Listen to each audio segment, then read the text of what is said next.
السلام علیکم ورحمۃ اللہ وبرکاتہ۔ ایک لڑکی شادی کی پہلی رات ہی اپنے شوہر سے، اپنے پتی سے طلاق کا مطالبہ کرنے لگی۔ بہت ہی خوبصورت واقعہ ہے اور حیرت انگیز واقعہ ہے، اور اس سے لوگ عبرت بھی حاصل کر سکتے ہیں۔ جب عورت کمرے میں موجود تھی، اس کا شوہر جب کمرے میں داخل ہوا تو اس کے ہاتھ میں ایک تھال تھا، یعنی کھانے کا ایک برتن تھا موجود تھا، ایک تھال موجود تھا جس کے اندر اچھی غذائیں، عمدہ کھانا، لذیذ کھانا جسے بہترین خوشبو آ رہی تھی۔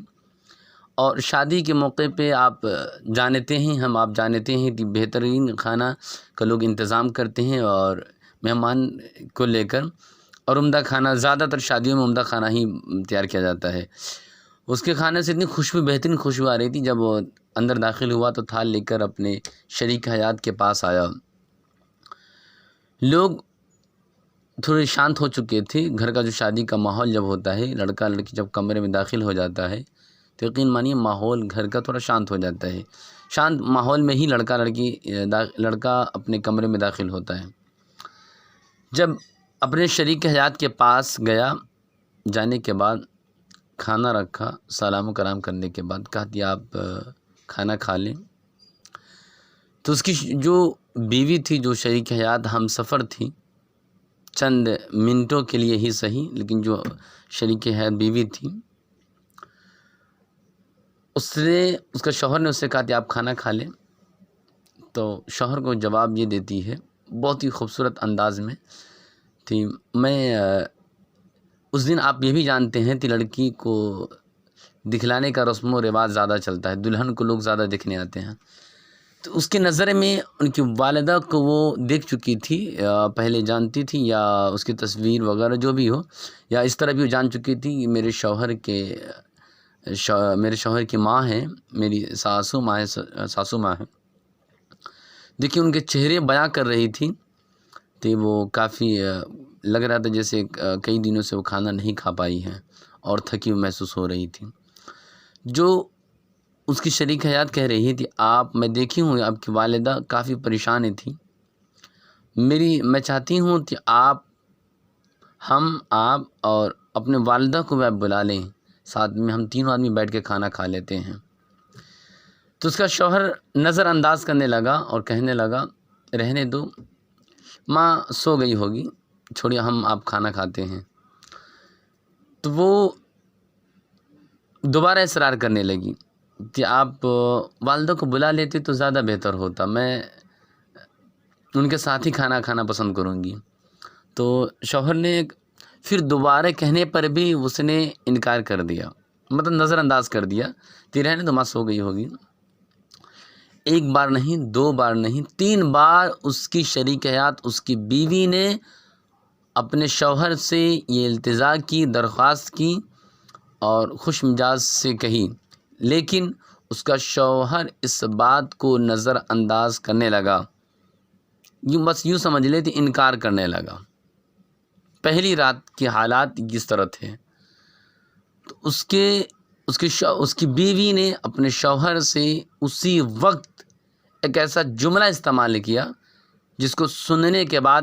رونگٹے کھڑے ہو جاتے ہیں۔ اللہ کے نزدیک سب سے ناپسندیدہ کوئی چیز پائی جاتی رشتوں کے اندر، تو وہ طلاق کا مطالبہ، طلاق جب ہوتی ہے لوگ کرتے ہیں، تو اس وقت اللہ تعالیٰ اور زمین و آسمان اس چیز کو دیکھ کے کانپ اٹھتے ہیں، اور اللہ تعالیٰ اس چیز کو پسند نہیں فرماتا ہے۔ گناہ نہیں ہے،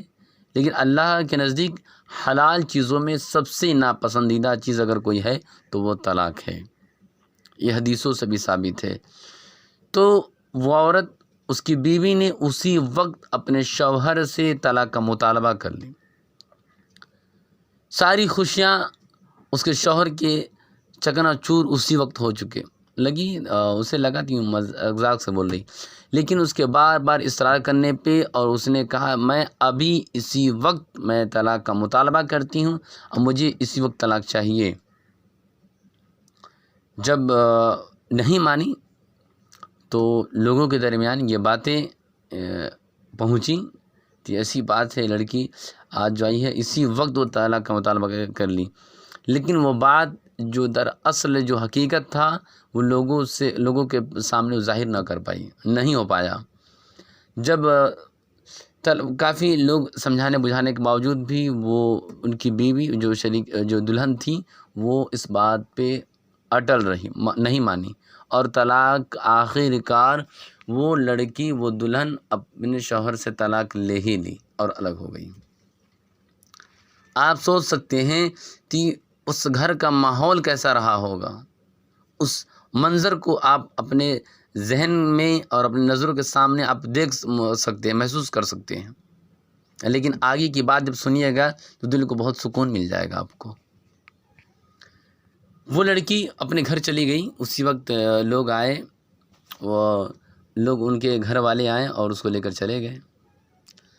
اس لڑکی کی لوگوں نے بہت ہی زیادہ بے عزتی اس وقت کی، اور جو اس کا شوہر تھا اس کی بھی اس وقت بہت بے عزتی ہوئی، لیکن یہ بات پردے میں ہی رہ گئی، بات کھل نہیں پائی اس وقت، ہاں آخر کار طلاق کیوں لی۔ اس نے کہا مجھے بس نہیں رہنا ہے، کچھ وجہ تھی جو میاں بیوی دونوں جانتے تھے، لیکن یہ سامنے ظاہر نہیں کر پائے۔ کچھ عرصہ گزرنے کے بعد اس لڑکی کی دوسری شادی ہوتی ہے، ادھر اس لڑکے کی بھی شادی ہو جاتی ہے۔ وقت بیتتا گیا اور ایک سمے ایسا آیا جس کو سننے کے بعد یقین مانیے آپ کے دل میں وہ سکون پیدا ہو جائے گا جو آخر کار ماں کا مقام کیوں اتنا اونچا ہے۔ اللہ کے رسول صلی اللہ علیہ وسلم نے ارشاد فرمایا الجنت تحت الاقدام الامہات، کہ ماں کے قدموں کے نیچے جنت ہے، آخر کیوں فرمایا؟ اور اللہ نے والدین کے مرتبے کو کیوں اونچا رکھا ہے؟ اللہ و رسول کے بعد اگر کسی کا مقام و مرتبہ ہے اس دنیا کے اندر تو والدین کا ہے۔ اس دونوں کی شادی ہو گئی، کچھ عرصہ گزرنے کے بعد وہ اس کے بھی بال بچے ہوئے، اور لڑکی جو تھی اس کے بھی بال بچے ہوئے، عمر بڑھتی گئی۔ اللہ تعالیٰ نے اس لڑکی کو جو اس کی بیوی تھی پہلے، اس کو اللہ نے دولتوں سے نوازا، اس کے ہونہار لڑکے نیک صالح اولاد ہوئی، اولاد ہونے کے بعد اس کے لڑکے بڑے ہوئے، کاروبار کرنے لگے، اللہ نے اس کو دولت سے نوازا، اور اللہ نے اسے توفیق بھی عطا فرمائی حج بیت اللہ شریف کا، سبحان اللہ۔ جب پہلے آج جو لوگ آپ دیکھتے ہیں پیدل فلائٹ دیگر چیزوں سے لوگ حج کے لیے نکلتے ہیں، لیکن پہلے پیدل ہی لوگ حج کیا کرتے تھے، جو آج ایک مثال ہمارے سامنے ہے۔ تو وہ عورت اپنے بچوں کے ساتھ حج کے لیے جا رہی تھی، شاید یہ واقعہ عراق کی طرف کا، وہاں سے بہت قریب ہے اس سعودی جہاں حج بیت اللہ شریف کا درمیان کا جو فاصلہ ہے وہ قریب میں ہے۔ جب حج بیت اللہ شریف کے لیے وہ نکلی تو راستے میں دیکھی تو ایک بزرگ انسان کافی پریشان حال میں پھٹے پرانے لباس میں ملبوس ہو کر روڈ کنارے بیٹھا ہوا ہے، جس کے بال بکھرے ہوئے تھے، گندی لباس جسم پہ تھے، ایسا لگ رہا تھا نہ جانے کئی سالوں سے نہیں نہایا، بھوک سے تڑپ رہا تھا۔ حج بیت اللہ شریف کی طرف جو وہ عورت جا رہی تھی، قریب جب اس کے راستے سے گزری تو دیکھی تھی ایک بزرگ کافی پریشان حال ہے، بھوک سے تڑپ رہے ہیں، تو اس نے دیکھا اور فوراً پہچان گیا، کیونکہ حقیقت معنی میں ایک نظر میں انسان پہچان جاتا ہے، وہ بھی نکاح میں جو تھی تو ظاہر سی بات اس کو پہچانے گا انسان۔ جس نے پوچھا کہ تمہاری حالات کیسے ہو گئیں اس طرح؟ بولے تمہارے جانے کے بعد میری شادی ہوئی، کچھ دنوں کے بعد میرے لڑکے ہوئے لیکن نافرمان ہو گئے، میں نے ان کے پیچھے بہت پیسے خرچ کیے، بہت اعلیٰ تعلیم دیا، لیکن میرے نہ ہو سکے۔